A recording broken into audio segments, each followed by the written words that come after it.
on to the main stage. And I believe the gentleman on the left I did see play earlier in doubles. Danbi. Okay, yeah. Danbi and Keldeo. Okay. Okay, gotcha. Yeah, I do remember Danbi. Yeah, right. Danbi was teaming with. Why am I blanking on their name all of a sudden? It was a Lucino player. Okay. But right now, yeah, he's going to be going up against Keldeo, who is a Pac-Man. And this is fun because Pac-Man is so much interesting. Okay, just forward smash. Yeah, there's things you can do versus characters like Pac-Man. You know, I don't respect you at all. Here's a forward smash. And you know, dash attack with Pac-Man, pretty good because it has virtually no ending lag. But, I mean, if you're trying to, you know, hit Cloud from orbit, he will hit you with a forward smash because why wouldn't he? True. Uh-oh. Okay, I like that there. Doing the fall away there. That's not to say that Pac-Man would have had too many options there to punish it anyway. Because if you auto-cancel that there, you can pretty much just move freely as you will. So interesting to me is that Keldeo's not really taking the time to get any of the big fruits. I think the longest I've seen him go to is strawberry. Yes. Normally, you know, you see the Pac-Mans at least charge to orange, which is a, you know, very great and very difficult projectile to avoid. It's very quick. It does a, you know, quick like 7-8%. Yeah. Very quick. Oh, my goodness. Speaking of quick, there's the limit cross slash there, just closing out that stock now.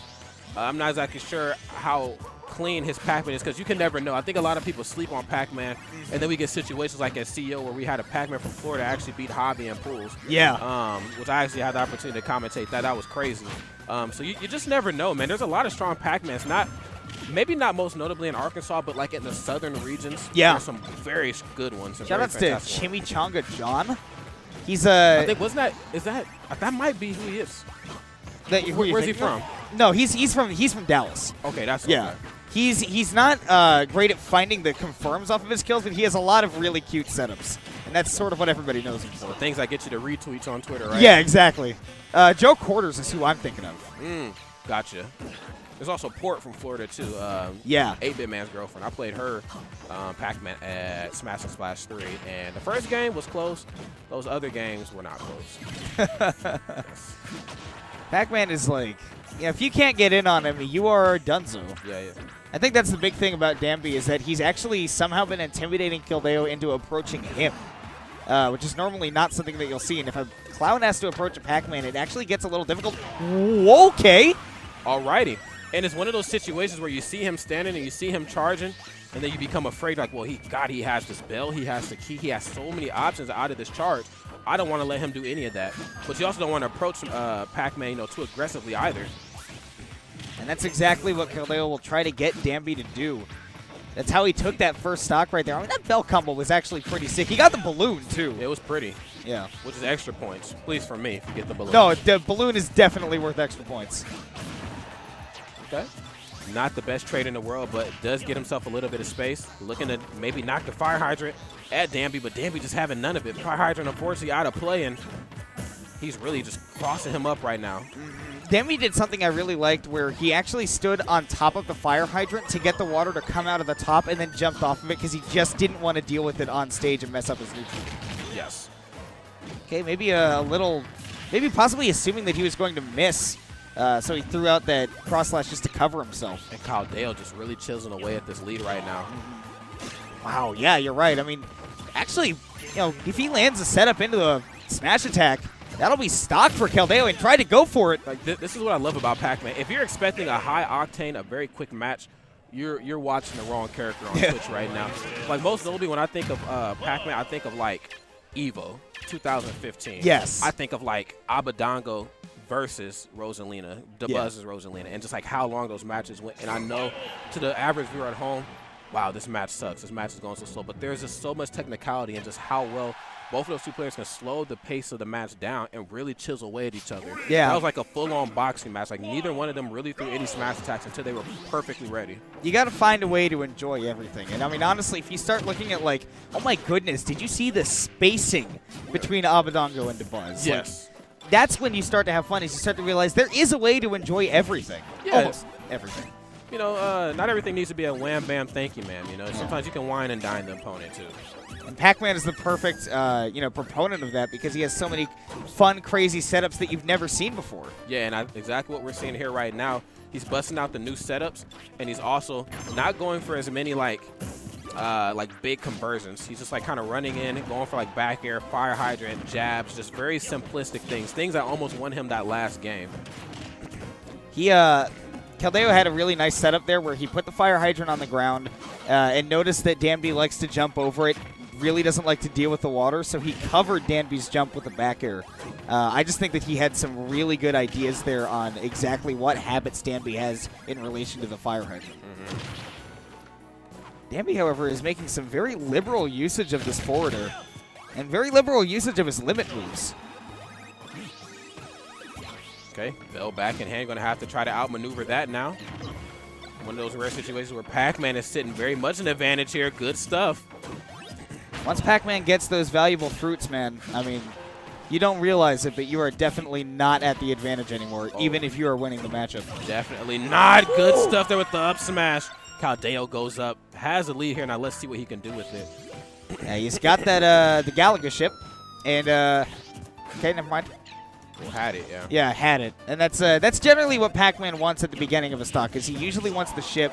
Bell is usually for closing out stocks, and you really don't see the key too much often anymore. Usually you'll see it if you really just can't get in on your opponent somehow, but apart from that. Yeah, the key is a little telegraphed. I think you know what he wants when he has that. He just wants to chuck it at you, and hopefully it can knock you into the blast zone. Yeah. Oh, my goodness. The hydrant actually saving his skin. You can, I think you can start to see why Danbi is a little upset with the fire hydrant these days. That's definitely not the first time that has happened to a Cloud. Well, I mean, maybe it has. I don't know how many times Pac-Man Cloud has been played. Oh my good, where'd it go? Oh yeah, what are you doing grabbing? Come on, man. Let's not get carried away. I mean, listen, I know he tried to grab, but can we please acknowledge that Galaga ship literally just went into like the 4th dimension? Yeah, like we couldn't perceive it anymore. It definitely broke the 4th wall. It might be in the venue somewhere with us. Oh God. Okay. Gets the fruit again. The dare sending you down, but unfortunately sending you back up into the blast zone. Right now, Danbi gets a second chance at life here. Slam dunk. Gonna give him, like you said, another lease on life, but with 90% built up on him already, and he's got to find a way to get in on a Pac-Man. This match is already halfway old. Yeah. Oh, my God. There's another up smash attempt. He won't be able to survive too many of those. I know, right? I didn't want to say anything about it. Pac-Man. Pac-Man. Pac-Man. Okay, he's dead. I mean. Yeah, he's dead meat. He's done. Pac-Man doesn't exist on this realm, does he? He's like the Cheshire Cat. He's not one of us. No, he's not. He's not one of us. Pac-Man was created by some sentience far from into another galaxy, sent here. He exists in the same dimension that Garfield does. Yes. Yeah. Here to combat DLC. That's what he's here to do. Okay, I think I heard a switch to Yoshi, which I did see earlier in doubles as well. He did go Cloud, but I think his main is actually Yoshi, if I'm not mistaken. Yeah, I think Yoshi is what I've known Danbi for before. Okay. And I think that this will actually give him a little bit more of an opportunity to kind of combat those camping tools that Pac-Man has, particularly because he has those eggs. He can assault that fire hydrant from far away, and he's got those really awkward jumps that makes it hard for Pac-Man to follow up with his fruits. Okay. Oh, okay. There's the hydrant right there, really keeping Yoshi at bay now. Yoshi, has a lot of air maneuverability. He can jump. He can do crazy things like that. But will he be able to outmaneuver the projectiles that Pac-Man are going to land? Because right now he's chucking a lot of eggs. But if I had to pick my weapon in a battle, I'm definitely not picking Yoshi's eggs over anything Pac-Man can do. Yeah, Pac-Man's projectiles obviously so dangerous and so versatile too. Yoshi's eggs can really save you from dying and perhaps set up into a nice combo. Like an up air or something for Yoshi, but nothing too crazy. At least not like Pac-Man. No, nothing like Pac-Man. Okay, so that's one thing that a lot of Pac-Mans do like to try to do is use the fire hydrant to propel themselves out of danger when they use an unsafe move, such as a smash attack. Okay, so the egg actually keeping him from smashing the hydrant into him. Very good job there by Danbi to use it smartly. Wow, he's making a really good use of that trampoline on stage. Yeah, for sure. Now, one thing I really appreciate about Danbi right now is the way he's playing Yoshi. He's playing Yoshi as the aggressive dinosaur he is known to be. We're starting to see a lot of forward airs. We're starting to see him just approach like these really aggressive aerials. And sure, they might be unsafe, but what does Pac-Man really have to punish that? Oh, my God. He has just that, I guess. Yeah, back air is It may not be like a fox back air, but it's rather good. I like that Keldeo mixed it up by mashing not at all. Okay, so I thought he took his double jump. Yeah, that's the no mix-up. Yeah, for sure. Okay, he's really looking for this hydrant setup. Good stuff there, taking him for a ride. Okay, don't jump on that again. Yeah, no, otherwise free falling, I believe, right? That's a way that Pac-Man can set up for some pratfall stuff. And it's not necessarily a pratfall, but it is a hard landing. Okay, gets the jab into up smash. Very simplistic Yoshi combo.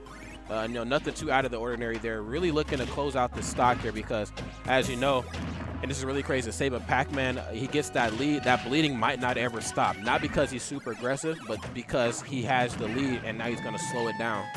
Oh! So he actually froze him way too high to actually do anything, which is crazy. Uh-oh.